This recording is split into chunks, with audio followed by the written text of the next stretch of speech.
Y kəmiyyəti y bərabərdir 5A B bölünsün C düsturu ilə təyin olunur. A və B kəmiyyətlərini 40%, C-ni isə 5 dəfə azaltdıqda Y necə dəyişər?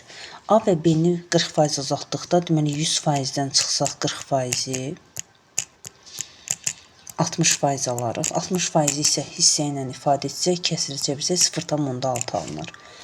Deməli 5A B bölünsün C şəklindədir. Buradan alırıq ki 0,6 A-nın yerinə, 0,6 B-nin yerinə və C-ni də 5 dəfə azaltdıqda, yəni 1 bölünsün 5 alınar. 0,36 bölünsün 5-də 1.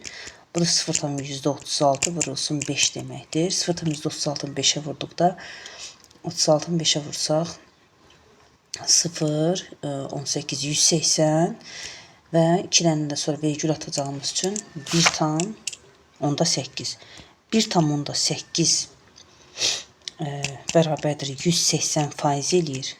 Faizə keçsək. Bu isə 180-dən 100% çıxsaq